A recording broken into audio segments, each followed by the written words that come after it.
विद्याविहीन होना किसी भी इंसान के लिए पशुता की निशानी है। Knowledge is power. समाज में ब्राह्मणों की श्रेष्ठ स्थिति का आधार विद्या ही है।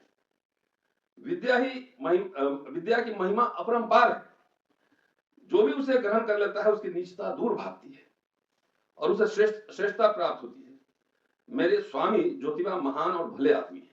मैं वैसे सावित्रीबाई या ज्योतिबा फुले का एक्सपर्ट नहीं हूँ।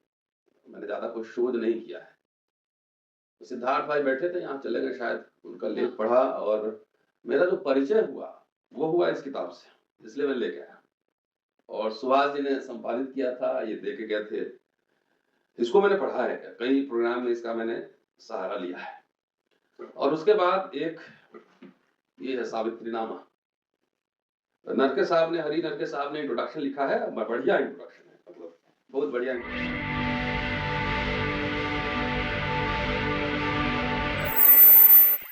पिछले एक कार्यक्रम में मैं गया था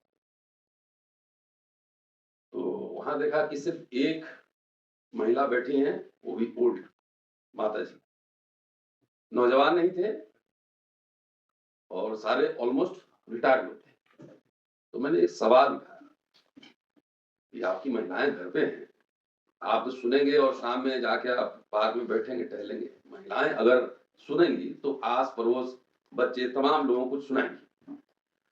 उसके बाद एक और सभा में गया मैं, मंगोलपुरी, बढ़िया कार्यक्रम था। मैंने देखा कि आधा, मतलब पूरे ऑडियंस में हाफ महिलाएं थी, यंग थे। और उसी तरह मैं आज भी देख रहा हूँ कि ये महिलाएं काफी हैं, यंग भी हैं, और सबसे यंग मेरी बेटी बैठी हुई। मैं वैसे सावित्रीबाई या ज्योतिबा फुले का एक्सपर्ट नहीं हूँ। मैंने ज्यादा कोई शोध नहीं किया है। सिद्धार्थ भाई बैठे थे, यहाँ चले गए शायद, उनका लेख पढ़ा और मेरा जो परिचय हुआ वो हुआ इस किताब से, इसलिए मैं लेके आया। और सुभाष जी ने संपादित किया था, ये दे के गए थे। इसको मैंने पढ़ा है, कई प्रोग्राम में इसका मैंने सहारा लिया है। और उसके बाद एक ये है सावित्रीनामा। नरके साहब ने, हरी नरके साहब ने इंट्रोडक्शन लिखा है, बढ़िया इंट्रोडक्शन है, मतलब बहुत बढ़िया इंट्रोडक्शन है। और ये पढ़ के मुझे काफी कुछ ज्ञान मिला। मैं समझता हूँ कि इन्हीं दो रेफरेंस, किताबों के रेफरेंस से कुछ बातें मैं आपके सामने रखना चाहता हूँ कि भारत में कई परंपराएं रही हैं। एक ब्राह्मणवादी परंपरा रही, एक श्रमण परंपरा भी रही। और श्रमण परंपरा में आप देखेंगे तो बुद्ध वो इंस्टीट्यूशन बिल्डर थे। उन्होंने भिक्षु संघ बनाया तो भिक्षुणी संघ भी बनाया। और मैं साहित्य का छात्र नहीं हूं इसलिए दावा नहीं कर सकता हूं, लेकिन जितने संत परंपरा में हुए कवि, समाज सुधारक, मुझे लगता है कि बुद्ध के बाद फूले दंपति हैं जो इंस्टीट्यूशन बिल्डर है, संस्थाओं का निर्माण, अगर समराइज करें तो। और शायद इतिहास के छात्र होने के नाते मुझे लगता है कि जिनकी संस्थाएं होती हैं उसी का समाज जीवंत होता है, वही शासक समुदाय वही बनता है। तो मैं देख रहा हूं, हम क्यों याद करें सावित्रीबाई फुले को या ज्योतिबा फुले को? क्योंकि वर्तमान समय में सीखना है, समझना है, कॉन्टेक्चुअलाइज करना है। और बाबा साहब अम्बेडकर, देखिए आइडिया कहां से आ रहा है, इंस्पिरेशन। बाबा साहब के 3 गुरु माने जिनसे प्रेरणा ली, बुद्ध, कबीर और फुले। और असली गुरु जी ने क्लास में पढ़ा अमेरिका कोलंबिया में थे, जॉन डेवी, जहां से उन्होंने प्रैग्मेटिज्म सीखा। और प्रैग्मेटिज्म मुझे कई बार वही लगता है जो बुद्ध का मध्यम मार्ग है। वही हमको लगता है कि डेवी में भी वही प्रैग्मेटिज्म है, व्यवहारवाद है, और अम्बेडकर वहां से सीखे थे। तो बुद्ध से ले रहे हैं, जॉन डेवी से ले रहे हैं, देखिए रेंज देखिए स्कॉलरशिप का। तो बाबा साहब का जो आइडिया आप देखेंगे, बहिष्कृत करणी सभा, पहले उन्होंने बनाया संस्थान, उसके पहले वो सेक्रेटरी, जनरल सेक्रेटरी थे, प्रेसिडेंट कोई और थे। और बाद में जब वो लंदन गए राउंड टेबल कॉन्फ्रेंस में, तो उन्होंने करीब 1335 पाउंड राजा रजवाड़ों से, जमींदारों से चंदा लिया। और क्यों लिया चंदा? क्योंकि अछूत बच्चों के लिए हॉस्टल खोलना था। आप महाराष्ट्र में जाएंगे तो कई 4-5 हॉस्टल उन्होंने चलाए बच्चों के लिए।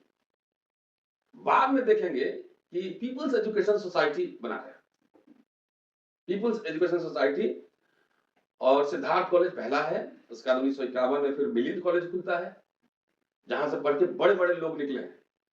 लेकिन आज मैं समझता हूं कि जिस धैर्य से मैं मिलिंद कॉलेज गया हूं, एक बार मेरा वहां प्रोग्राम था, द आइडिया ऑफ यूनिवर्सिटी क्या होता है वह देखकर लगता है कि यूनिवर्सिटी ऐसा होना चाहिए। आजकल बाजार बिल्डिंग बन रहा है, हमारे कॉलेज में भी बिल्डिंग पे बिल्डिंग बना जा रहा है, सब जगह पता नहीं। हम लोग तो जो सोचते हैं कि यूनिवर्सिटी कॉलेज कैसा होना चाहिए, तो साफ हॉस्टल कैसा होना चाहिए, तो साफ खुला खुला बाउंड्री दिखना चाहिए, चारों तरफ से खुले होने चाहिए, लेकिन आजकल वो सब नहीं है।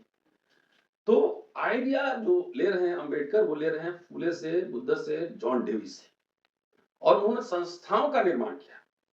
मैं थोड़ा सा जब पढ़ रहा था, मैं थोड़ा सा सोचने पे मजबूर हुआ कि जो आइडिया ऑफ स्कूल जो ज्योतिबा दंपति का है, वो अंबेडकर ले रहे हैं शुरुआती दिनों में। हॉस्टल खोल रहे हैं बच्चों के लिए, एजुकेशन पे ध्यान दे रहे हैं। अचानक क्या होता है कि सीधे प्राइमरी एजुकेशन छोड़ के सीधे हायर एजुकेशन पे चले जाते हैं, स्कूल का आइडिया ड्रॉप करते हैं, सीधे यूनिवर्सिटी कॉलेज पे चले जाते हैं। तो ऐसा क्यों है, ये भी अपने आप में एक पड़ताल का विषय है। बहरहाल इसमें जो सुभाष जी ने संपादित किया है, और मैं बहुत दिलचस्पी से पांचों भाषण मैंने कई बार पढ़ा है। 5 भाषण हैं सावित्रीबाई फुले के, और 3 चिट्ठियां हैं। चिट्ठी दिलचस्प है, उसमें आऊंगा मैं, लेकिन जब हम लोग सावित्री को याद करते हैं तो 2 नाम मुझे लगता है कि और याद किए जाने चाहिए, जिस पर चर्चा कम हुई। और ज्ञानोदय को 15 सितंबर 1853 को ज्योतिराव ने एक इंटरव्यू दिया था, जरा वो दिलचस्प है, मैं सुनाता हूं। वो इंटरव्यू में कह रहे हैं कि मुझे पता है कि बच्चा माँ से जो कुछ सीखता और जानता है वह बहुत महत्वपूर्ण और बेहतर होता है, इसलिए देश का भला चाहने वाले और उसके कल्याण से सरोकार रखने वाले अगर चाहते हैं कि यह देश प्रगति करे, तो उन्हें चाहिए कि वे महिलाओं की स्थिति पर अवश्य ध्यान दें और उन्हें शिक्षा प्रदान करने के लिए हर संभव प्रयास करें। इसी सोच के साथ मैंने सबसे पहले लड़कियों के लिए स्कूल खोला, लेकिन मेरी जाति के बंधुओं को यह अच्छा नहीं लगा कि मैं लड़कियों को शिक्षा प्रदान कर रहा हूं, और मेरे पिता ने हम लोगों को घर से निकाल दिया। स्कूल के लिए जगह देने को कोई तैयार नहीं था, और ना ही हमारे पास इतने पैसे थे कि हम स्कूल की इमारत खुद बनवा पाते। लोग अपने बच्चों को स्कूल भेजने के इच्छुक भी नहीं थे, लेकिन लाहूजी राउत मान और रणबा महार ने अपनी जाति के लोगों को यह विश्वास दिलाया कि शिक्षित होने के कई लाभ हैं। ये 2 नाम मुझे लगता है बहुत इंपॉर्टेंट है, और इसको याद किया जाना चाहिए, क्योंकि हिस्ट्री राइटिंग में खेल होता है। मैं इतिहास का छात्र हूं, इसलिए मैं जानता हूं। किसी को अगर किसी का इतिहास खत्म करना है, हिस्ट्री खत्म करना है, उसको कुछ मत कीजिए, इग्नोर कर दीजिए। तो इस तरह कई कैरेक्टर, जैसे 1857 में कैरेक्टर हैं, तमाम इस तरह कैरेक्टर्स को इतिहासकारों ने कई बार नजरअंदाज किया है।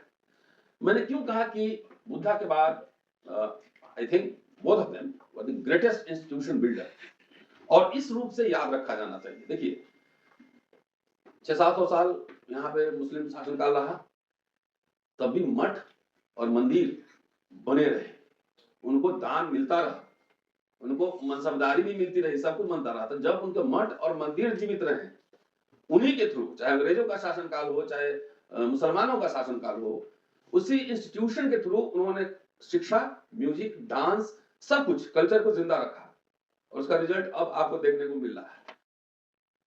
तो मैं समझता हूं कि उन्होंने जो इंस्टीट्यूशन बनाए वो हॉस्टल वगैरह थे, नेटिव फीमेल स्कूल पुणे, और society for promoting the education of Mahars and Monks.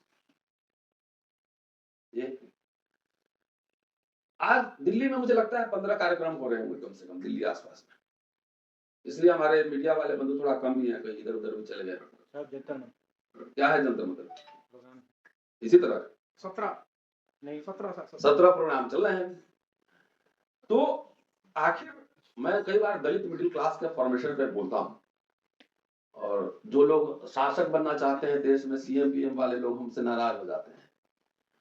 भाई सिंपल सी बात है, जिसका मिडिल क्लास नहीं होगा, जिसकी बुर्जुआजी नहीं होगी, वो कैसे सपना देख सकता है कि हम देश का शासक बनेंगे? कैसे?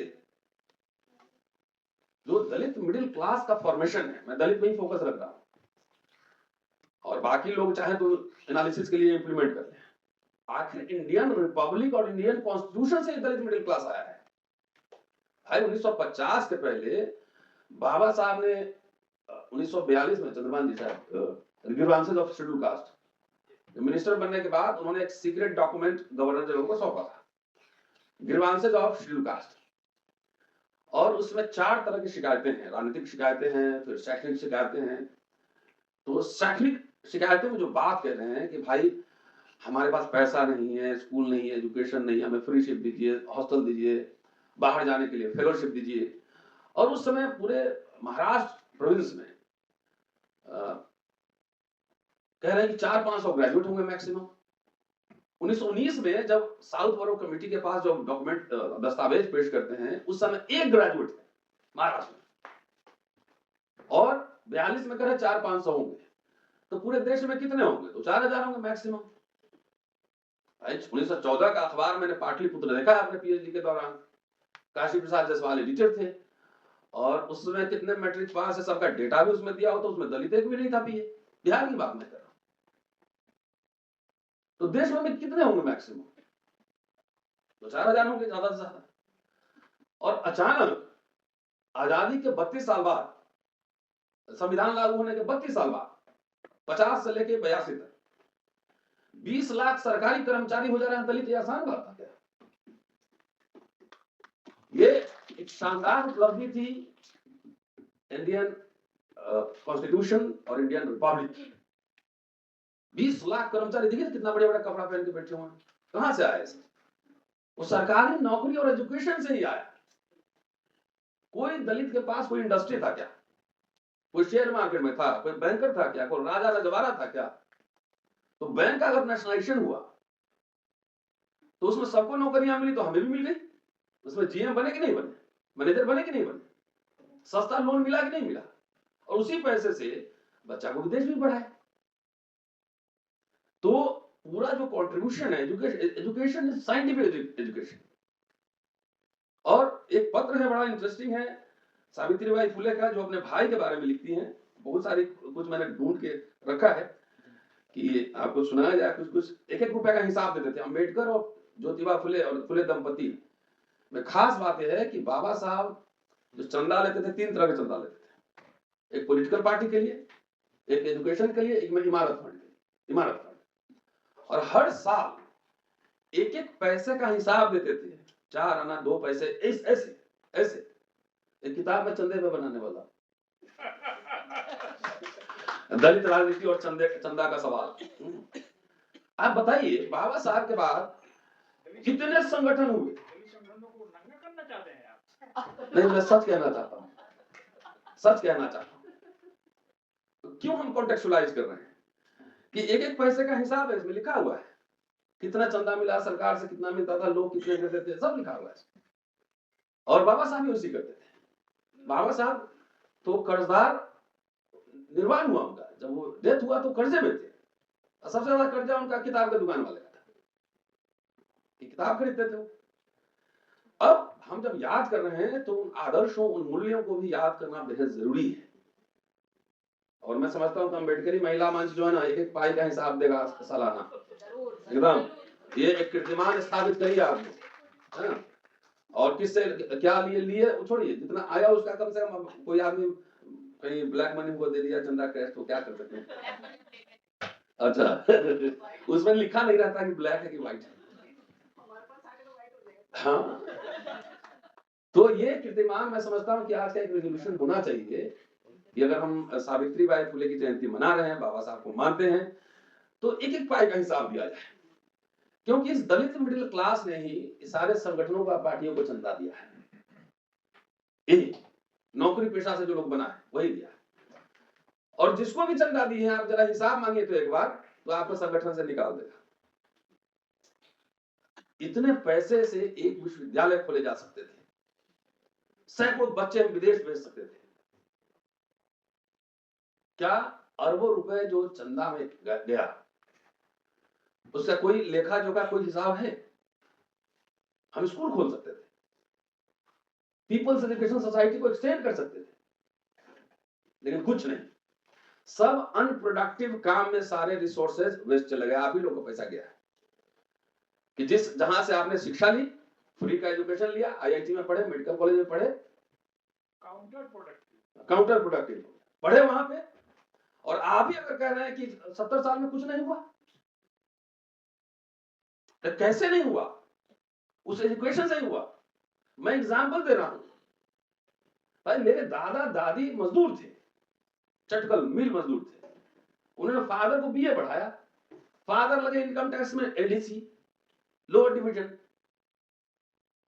उसी पैसे से मैं 7 भाई बहन, तो बड़े भाई सीनियर डीएसपी रिटायर हुए, दूसरा मैं हूं, तीसरा एक किरोड़ीमल में पढ़ाता है, एक गैस एजेंसी चलाता है, एक पीजीटी है, एक बहन नौकरी करती है, एक बहन यहीं से एलएसआर से पढ़ी है, 4 बच्चे पढ़े दिल्ली यूनिवर्सिटी में, 4। मेरा बेटा जर्मनी में है, बेटी भी जाएगी, तो मैं कैसे कह दूं? तो जो दलित सरकारी पेंशन भी ले रहा है, बहुत लोग 1 लाख रुपया पेंशन। मैं गया था ओएनजीसी में लेक्चर देने, चंद्रभान जी ने एक आंकड़ा मुझे दिया,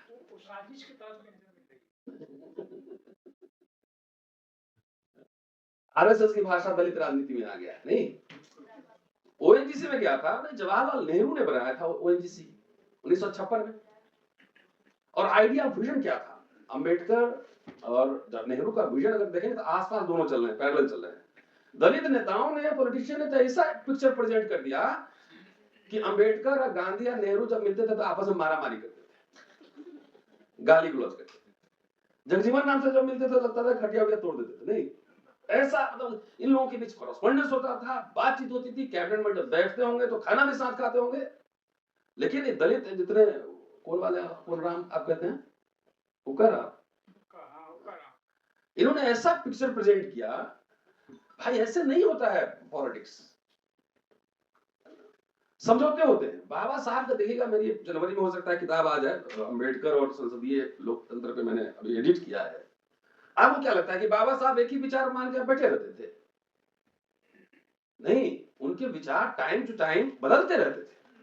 कांग्रेस से 25 साल लड़े, फिर समझौता भी कर लिए, पार्लियामेंट्री डेमोक्रेसी के बारे में बोले, फिर बाद में पार्लियामेंट्री डेमोक्रेसी को क्रिटिसाइज भी किए। कह रहे हैं कि गांधी से मैं नाराज इसलिए नहीं हूं कि गांधी तानाशाह नहीं है, मैं नाराज इसलिए हूं कि गांधी तानाशाह क्यों नहीं है। तो ये प्रोसेस में जब तक नहीं देखेंगे हर चीजों को, तब तक हम कैसे मतलब इवोल्यूशन को कैसे करेंगे? अगर मान लीजिए अभी पब्लिक इंस्टीट्यूशंस हटा दिया जाए, पब्लिक इंस्टीट्यूशन खत्म हो जाए, तो कितने दलित बिलियनर हैं, कितने शेयर मार्केट में आप पढ़ लिए, कितने यूनिवर्सिटी आपने खोले, जाएंगे कहां? सो अनरियलिस्टिक ड्रीम्स नहीं देखने चाहिए, बी प्रैग्मेटिक, समझिए सिचुएशन क्या है। मैं चिट्ठी के अंश पढ़ता हूं, बड़ी दिलचस्प है, और इनका भाषण है विद्यादान, वो जरूर पढ़ना चाहिए। एजुकेशन को लेकर जो अंडरस्टैंडिंग है वो एकदम पढ़ना चाहिए। ये भाई से भाई के बारे में ज्योतिबा को उन्होंने पत्र लिखा है कि जब वो पढ़ाते थे बच्चों को, अछूत बच्चों को, तो भाई नाराज था उनसे और बहुत शिकायत कर रहा है भाई। तो उसका जवाब जो दे रही हैं ज्योतिबा, सावित्रीबाई फुले, वो दिलचस्प है।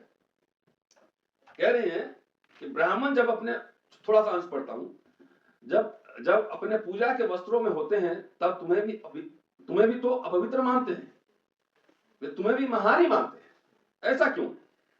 मेरी बात सुनकर वह शर्मिंदा हो गया भाई, और मुझसे पूछने लगा कि हम महार मां को क्यों पढ़ाते हैं। उसने कहा कि तुम्हारे इस कार्य के कारण लोग तुम्हें बुरा भला कहते हैं और तुम्हें परेशान करते हैं, यह सब मुझसे नहीं देखा जाता। मैंने उसे उन तमाम कार्यों के बारे में बताया जो अंग्रेज महारों के उद्धार के लिए कर रहे हैं। साथ ही उसे यह भी समझाया कि विद्याविहीन होना किसी भी इंसान के लिए पशुता की निशानी है। Knowledge power. समाज में ब्राह्मणों की श्रेष्ठ स्थिति का आधार विद्या है। विद्या की महिमा अपरंपार है। जो भी उसे ग्रहण कर लेता है उसकी नीचता दूर भागती है और उसे श्रेष्ठता प्राप्त होती है। मेरे स्वामी ज्योतिबा महान और भले आदमी है, इस देश में शायद ही कोई व्यक्ति हो जो उनकी बराबरी कर सके। ज्योतिबा महार मांगों के पढ़ने तथा इंसान की तरह जीने के अधिकार के लिए इन भट्ट ब्राह्मण नामक केचुओं से लड़ते हैं और महार मांगों को पढ़ाते हैं। इस शुभ कार्य में मैं भी उनका साथ देती हूँ। इसमें अनुचित क्या है? हम दोनों मिलकर लड़कियों को पढ़ाते हैं, स्त्रियों को शिक्षा प्रदान करते हैं, महार मांगों को शिक्षित करते हैं। इससे ब्राह्मणों के वर्चस्व को ठेस पहुंचेगी। यह जानकर वे हमारे द्वारा मानवता को स्थापित करने के प्रयासों को अब्राह्मण कहकर दुत्कारते हैं और तुम्हारे जैसे लोगों के मन में गंदगी भर देते हैं। भाई भी सुधर गया एक भाषण के बाद। और विद्यादान वाला जरूर पढ़िएगा और इसमें इंटरेस्ट है। मैं अब खत्म करता हूँ, मेरा टाइम हो रहा है, लेकिन एक पैराग्राफ पढ़ना जरूरी है उसमें से। ये है विद्यादान। 5 उनके भाषण इसमें संकलित हैं और इसमें लिखते हैं, बोलती हैं वो, इंसान में आलस, परजीविता इत्यादि दुर्गुणों को जो बढ़ने न दे तथा उसके अंदर के सद्गुणों को जो बढ़ावा दे, ऐसा अगर कोई धर्म होगा तो वह है विद्यादान। विद्या देने वाला और लेने वाला दोनों इस धर्म द्वारा असली इंसान बनते हैं। इस धर्म के कारण इंसान के अंदर छुपी हुई पशुता की प्रवृत्ति लुप्त हो जाती है। विद्या देने वाला धैर्यशील और निर्भय बनता है और दूसरी ओर विद्या पाने वाला समर्थ तथा समझदार। अंग्रेज पंडित लोगों को विद्यादान देकर उन्हें समझदार बनाते हैं। यह सचमुच समझदार भट्ट या पंडित है। हमारे यहाँ के भट्ट लोगों को अनपढ़ रखने में उस्ताद है और यह उनकी मूर्खता है।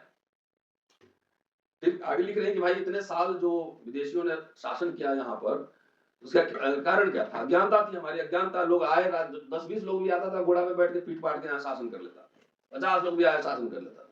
क्यों? क्योंकि एजुकेशन आम लोगों को अवेलेबल नहीं था, वेपन रख नहीं सकता था, लड़ना क्षत्रियों का काम था। तो बाकी तो 90% जनता तो आराम से सोई रहती थी, कोई आया कोई जाए चला गया। मैं 35 मिनट 40 मिनट से बोल रहा हूँ, तो ये बोलने के पीछे 35 साल की तैयारी है। ऐसे नहीं बोल सकता है। इस 35 साल का अध्ययन है, स्ट्रगल है, एक्सपीरियंस है, तब जाके आप 1 घंटा बोलते हैं ना, ऐसे थोड़ी बोलते हैं। जय हिंद।